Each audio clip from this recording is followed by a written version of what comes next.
Assalamualaikum warahmatullahi wabarakatuh. Perkenalkan, nama saya Anissa Fitri dari Prodi TRPL dengan dosen Pak Muslim Ramli. Di sini saya akan menjelaskan sedikit tentang sejarah pemrograman dan bahasa pemrograman. Yang pertama kita masuk perkembangan bahasa pemrograman. Sebelum tahun 1940. Pada zaman ini terdapat bahasa pemrograman yang pertama kali muncul sebelum adanya komputer modern. Artinya bahasa pemrograman lebih tua dari komputer itu sendiri. Pada awalnya, bahasa pemrograman masih dalam bentuk kode-kode bahasa mesin. Dan pada periode 1940-an, bahasa mesin ditemukan banyak kesulitan untuk pengembangan dan perbaikan pada program yang dibuat saat itu. Tahun 1940-an, komputer bertenaga listrik dibuat dengan kecepatan yang sangat terbatas dan kapasitas memori yang mencukupi untuk programmer memprogram. Kemudian terciptalah bahasa assembly. Bahasa assembly adalah bahasa simbol dan bahasa mesin. Selanjutnya ada periode 1950 sampai 1960. Mulai tahun 1950 dibuat bahasa pemrograman modern yang turun-temurun dan tersebar luas hingga saat ini. Bahasa ini menggunakan istilah atau reserved word yang dekat dengan bahasa manusia, seperti read, membaca, write, menulis, dan sebagainya. Dan kita masuk ke periode 1967 sampai 1978. Menetapkan paradigma fundamental. Periode di antara tahun 60-an sampai 70-an ini membawa pengaruh yang besar dalam perkembangan bahasa pemrogramer. Kebanyakan dari pola bahasa pemrograman yang utama saat ini banyak digunakan ialah Simula, C, Smalltalk, Prolog, dan ML. Selanjutnya kita masuk ke periode 1980-an, konsolidasi modul performa. 1980-an adalah tahun dari konsolidasi relatif. Dan pada periode 1990-an visual, pada periode ini bahasa selain berorientasi objek juga sudah dikembangkan berbasis visual, sehingga semakin mudah untuk membuat program aplikasi. Bagi kebanyakan programmer, database tidak dapat dipungkiri bahwa era 1990-an merupakan era yang paling produktif semenjak bahasa pemrograman diciptakan.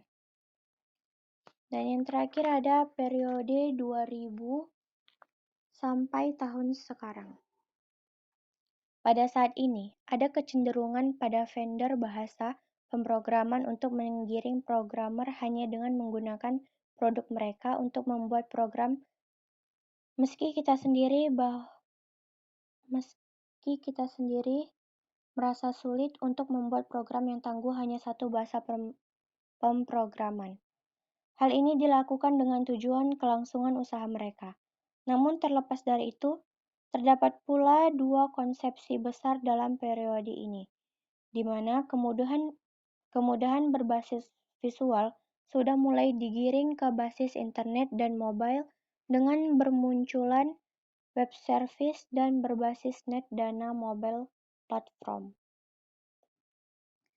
Selanjutnya,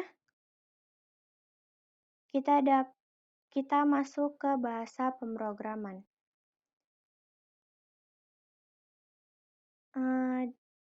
Bagi yang bingung, apa sih yang dimaksud dengan bahasa pemrograman?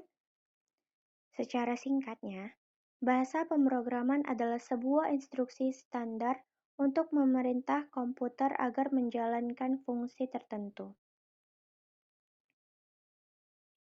Dan menurut tingkat kedekatan dengan mesin komputer, bahasa pemrograman terdiri dari yang pertama ada bahasa mesin, yaitu memberikan perintah kepada komputer dengan memakai kode bahasa binar. Yang kedua ada bahasa tingkat rendah, atau dikenal dengan istilah bahasa assembly, yaitu memberikan perintah kepada komputer dengan memakai kode-kode singkat.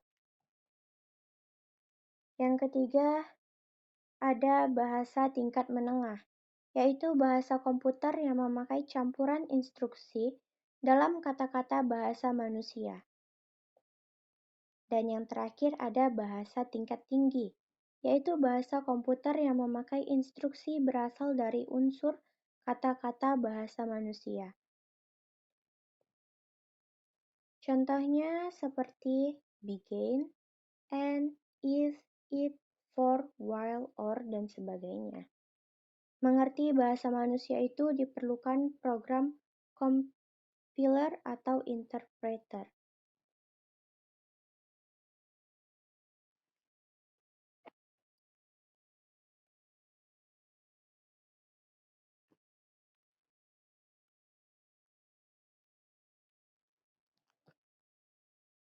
Sekian yang dapat saya sampaikan. Apabila ada kesalahan dan kekurangan, saya mohon maaf. Assalamualaikum warahmatullahi wabarakatuh. Terima kasih.